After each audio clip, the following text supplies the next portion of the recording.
जयवंत वितराग श्रवण संस्कृति। भगवान अरहंत परमेश्वर ने वस्तु की भूतार्थ दशा का गंभीर विवेचन किया।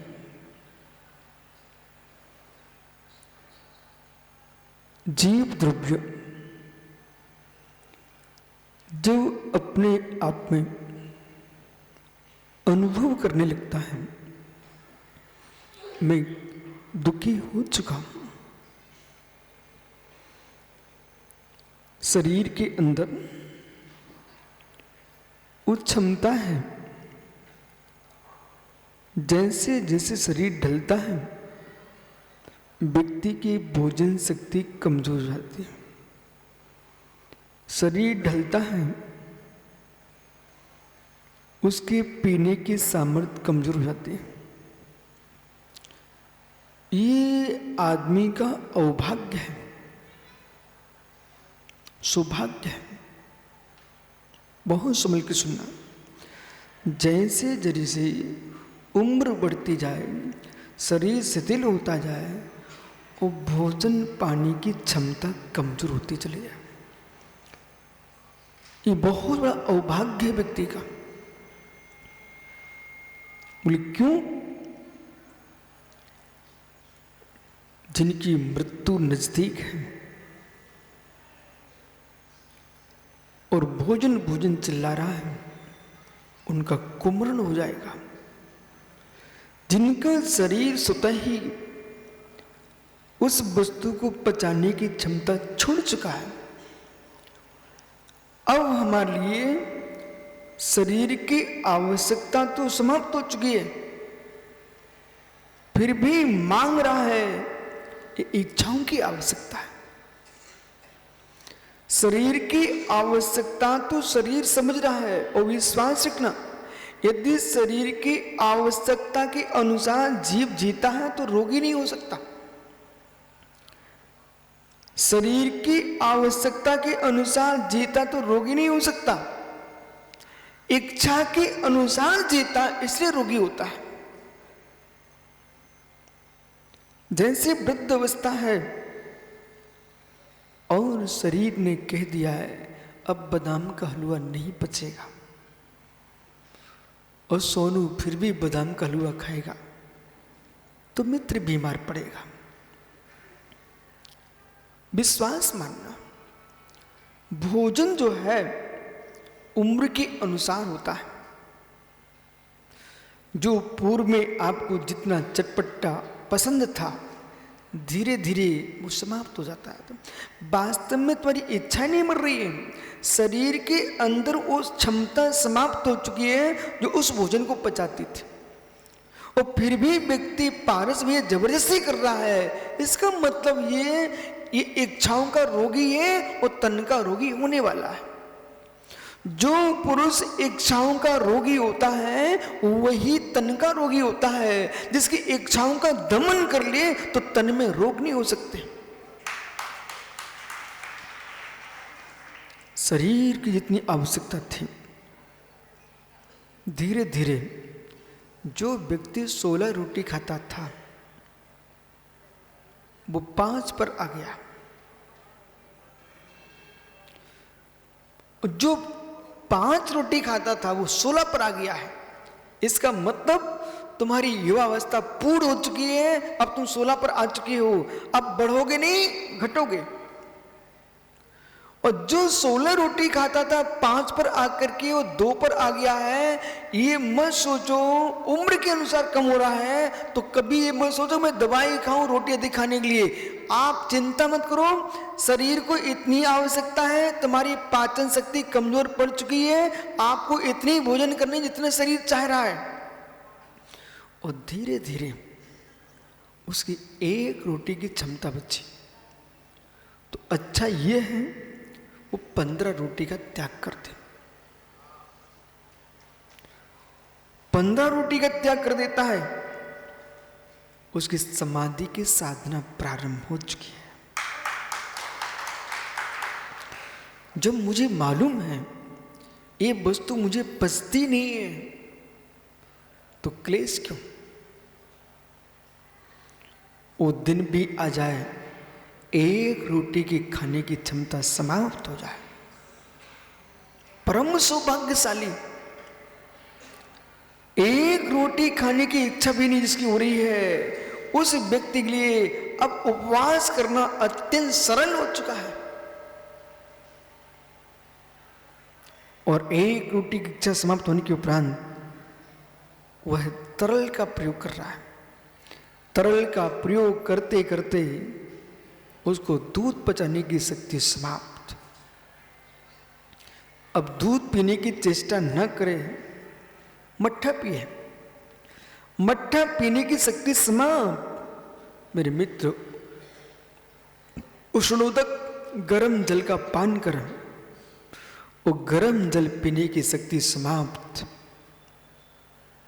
परम परम अभाग्यशाली। अब ना चिल्लाए मुझे पानी चाहिए, भोजन चाहिए, पानी चाहिए, भोजन चाहिए, उसकी स्वयं की शक्ति छीन हो गई है। अब तो तेरा कितना अभाग्य कि जो पानी पीने में समय जाता था, भोजन करने में समय जाता था, इतना समय भी तुझे मिल गया। अब पूरा समय आत्मा के आनंद के लिए, धर्म ध्यान के लिए मित्र आपका उपयोग होना चाहिए। पुण्यात्मा जीव शरीर के शिथिल होने पर, पुण्यात्मा जीव शरीर के शिथिल होने पर मानसिक धर्म बढ़ा देता है, और पापी जीव शरीर के शिथिल होने पर मानसिक अधर्म बढ़ा देता है।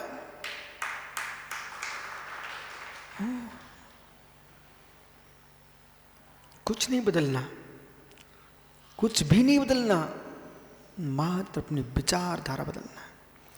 सम्यक विचार है, सम्यक विचार है, उत्थान है। वो विचार विपरीत हुए आपका पतन है। क्यों मित्र? भैया गुलाबगंज, क्या 90 वर्ष का वृद्ध अब कुश्ती लड़ने जाएगा? क्या 90 वर्ष का वृद्ध कुश्ती लड़ने जाएगा? जब नहीं जा सकता है तो अरविंद अखाड़े में जाने का त्याग कर सकता कि नहीं? विषय पकड़िए आप। क्या 90 वर्ष का वृद्ध अखाड़े में लड़ने जाएगा? जब नहीं जा सकते हो तो अखाड़े में जाने का प्रतिज्ञान क्यों नहीं कर देते हो? हे मित्र, 90 वर्ष से 95, 100 वर्ष के तुम हो रहे हो। अब कोई व्यक्ति आपको अपनी कन्या की शादी कराएगा, और क्या तुम्हारी शादी अब होगी? तो जीवन पर्यंत के लिए अब नई शादी कराने का त्याग क्यों नहीं कर देते हो? पारस पापड़ीवाल जी, मित्र, क्या और विचार है क्या? यदि नहीं है तो मित्र खड़े हो जाओ। इस पर्याय में अब कोई दूसरी शादी नहीं रचाएंगे। नियम है, पक्का? मुख से बोल दो। इस पर्याय में अब कोई नई शादी नहीं रचाएंगे। बहुत अच्छा। ऐसा विचार करने के लिए भी ताकत चाहिए, ताकत। अब विचार कर लेना। अरविंद ध्यान रखना, इन्हें नियम लिया है कि इस पर्याय में कोई नई शादी नहीं रचाएंगे। और मित्र, यदि ये भी नियम ले लिया, ये नियम भी तुम्हारे लिए भविष्य में बहुत फल देने वाला है। नहीं तो आजकल 60, 70 वर्ष के बुढ़े शादी करवा रहे हैं। शमशान घाट पर जिनकी तैयारी होना चाहिए, मेरे मित्र मंडप की तैयारी कर रहे हैं। बहुत अच्छा नियम लिया भैया, बैठ जाओ। जब शरीर छीड़ हो चुका है, पानी पचाने की क्षमता समाप्त हो जाए, तो ये मत कहना कि हे प्रभु अब मैं ऐसी गोली खाऊं, ऐसी औषधि खाऊं जिससे पानी पचाने की क्षमता आ जाए, भोजन करने की क्षमता आ जाए, ऐसा विचार करने वाला अज्ञानी जीव है। और भाग्य तुम्हारा, तुमको प्यास नहीं लग रही है, और भाग्य तुम्हारा, तुमको भूख नहीं लग रही है। इससे अच्छा क्या हो सकता है? इस आदमी की श्रेष्ठ समाधि होगी जो भूख न लगे, प्यास न लगे, और पीने और खाने की इच्छा भी समाप्त कर दे। मेरे मित्र, वही समाधि को प्राप्त होगा।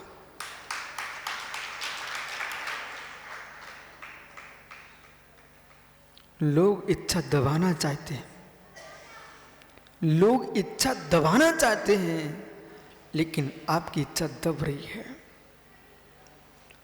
जैसे जैसे आयु ढल रही है, शरीर ढल रहा है, उम्र ढल रही है, कभी भी ये विचार मत करना कि अब मेरी इच्छाएं कम क्यों हो रही हैं। अभी तो आपको मोक्ष प्राप्ति का पुरुषार्थ करने का समय है। कोई नई औषधि खाने का विचार मत कर लेना, नई दवाइयां खाने का विचार मत कर लेना। जीवन जियो, मृत्यु को देखते हुए जियो। जीवन जियो, मृत्यु को देखते जियो। मृत्यु को प्राप्त हो, जीते जीते मरो। ये समझ में आया? जीवन जियो यानी मृत्यु को देखते देखते जियो। मृत्यु हो तो जीते जीते मृत्यु हो। जो पुरुष जीवन जिएगा मृत्यु को देखते हुए, वो चारित्र के साथ जिएगा। जो जीव मृत्यु को प्राप्त होते हुए जीते जी मरेगा, वो समाधि मरण को प्राप्त होगा।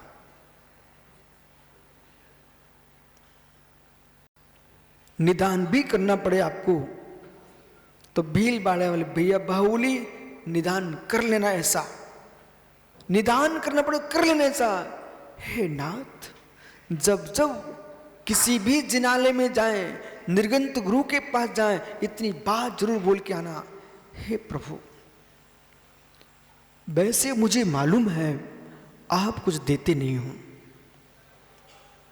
वैसे मुझे मालूम है आप कुछ देते नहीं हो, कदाचित आप देते हो तो मात्र मुझे इतना वरदान दे दो, मेरी मृत्यु के काल में मैं बुद्धि विहीन न हो जाऊं, मृत्यु के काल में बेहोश न हो जाऊं। इतना वरदान दे दो, मैं मृत्यु मेरी होश के साथ हो। जीवन भर धर्म किया, अंतिम श्वास के समय कुछ पता ही नहीं है। लोग मुझे नमोकार न सुना पाए, लोग मुझे नमोकार न सुना पाए, मैं नमोकार सुनाते सुनाते चला जाऊं।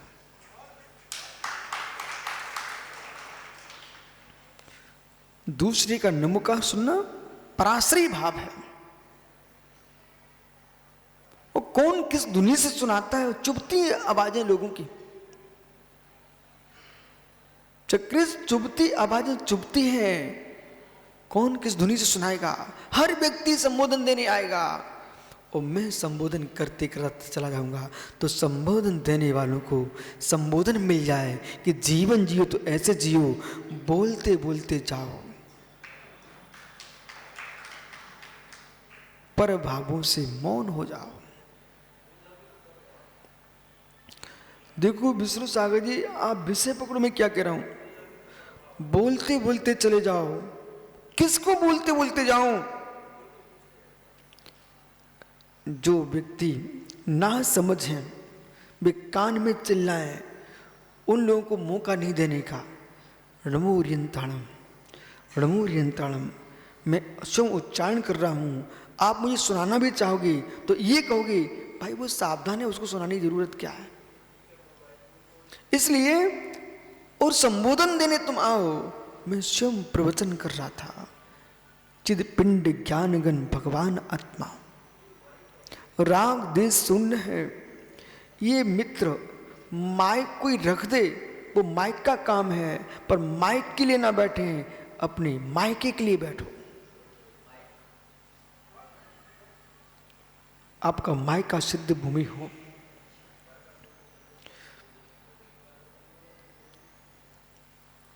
यदि सावधान ना रहें तो आप संबोधन दो। वो सावधान है साधक तो उनका संबोधन आप लो। शरीर में व्यथा होने पर भी, शरीर में पीड़ा होने पर भी जिसका चित्त व्यथित नहीं है, ऐसे योगी को कोटि कोटि प्रणाम हो। शरीर गलित कुष्ठ पीड़ित है, शरीर दाह जुर से पीड़ित है, जिनके भावों में दाह न हो, ऐसे मुनिराज को प्रणाम हो।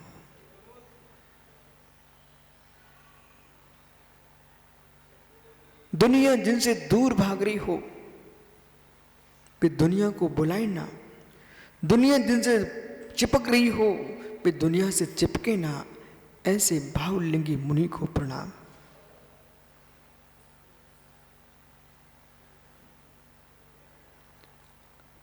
दुनिया रोटी रोटी चिल्लाए, वे रोटी के त्याग की बात कर रहे हो, ऐसे मुनिराज को प्रणाम हो।